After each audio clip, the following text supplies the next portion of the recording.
So now that I've actually finished Steins Gate, the first season, and now I finished the OVA, and now I'm jumping into Steins Gate 0, which actually dropped today for this spring season 2018. So Steins Gate, just to clarify, make sure everyone knows, basically, whatever happened in 23 and 24, basically kind of didn't happen to a certain extent in terms of, Kyouma actually going back to the past and successfully saving Kurisu. He instead ran away from the challenge instead of embracing the challenge that his future self gave him. He ran away. And that's what's going on here. That's why Suzuya is still there, and all these kind of things just kind of happening now, And it's crazy to think that happened during the summer, and it clarifies what's going on in the timeline this episode. And Kyouma says, I can't believe it's December already. So like 6 months later, man, 6, 7, 8 months later, whatever it may be, right around there, right, 7, 6 months, he just ran away. Hasn't been to the lab at all. I mean, that's crazy. This is the alternative ending. So just so we know, this isn't what truly happened. This is just the other route, right? So that's something that's crazy to think about. And I don't know.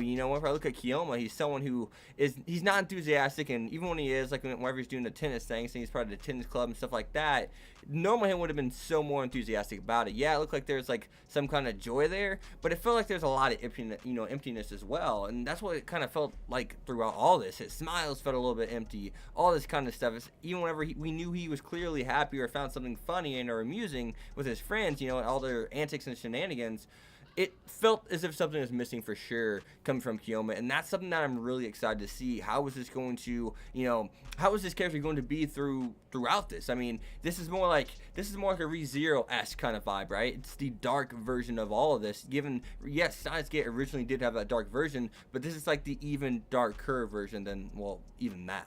But we also do get to meet Daru's wife and or Suzuha's mom. And I gotta admit, I didn't know if it was gonna be Mayuri or what. I did not know who the heck was gonna be. I thought that's kind of why she kept saying, I'll just keep it a secret.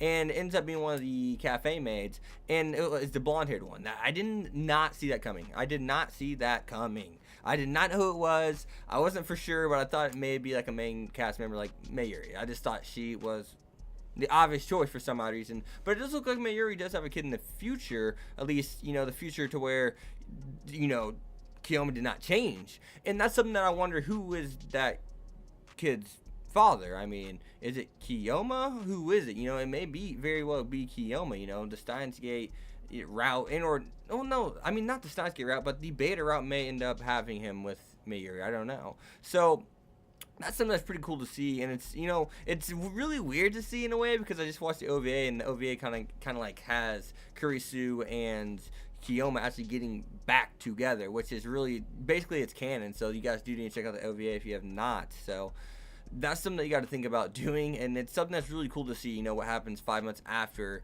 Kyouma takes her out to Steins Gate. But speaking of Kyouma and just him not being the same, I do want to add this in. I should have added this in earlier. We see that he's actually taking medicine, and it looks like it's most likely depression medicine. And let's just be honest, it's most likely just depression medicine. I mean, it's that simple. So that's something that we also got to think about. That's something that's pretty nuts to think about in general. So I mean, well, other than that though, we had the ending. The ending to where you just can't escape it, Kyouma. You can't escape the thing that you did. And, Kurisu has a legacy because of those papers that she had. She had a legacy because of the theories in which she had in place. She was just that true genius, you know what I mean? So that's something that I think is crazy. It's something that I'm just kind of like, wow, I'm dumbfounded about it. I don't know how to go about it. I don't know how to think. I don't even know. I don't even know what I'd do if I was in this position, if I chose that route. I mean, obviously, it shows you that the right route was the first one. The first one, the Steins Gate route, the initial one. It shows that this route is filled with nothing but grief and pain. I mean, he's taking therapy. It's always in his mind. He sees Kurisu covered in blood. And that's something that's just, it's going to be a totally different Kyouma. It's going to be a totally different route. It's going to be a mental game, it looks like, more so than not. The psychological aspect, right? So it kind of gets me excited away, because ReZero was a psychological thriller, and this looks like it's going to be that psychological and also that thriller, which it was a thriller to begin with, but now it seems like it's going to add more so and or focus more on the psychological aspect, given it was there in the first season, but it seems as if this season is going to be focused on it a little bit more. So I am excited to see that. So as always, guys, be sure to leave a like, comment, subscribe, follow on Twitter X25. See you guys next time. Peace. Thanks for watching, guys.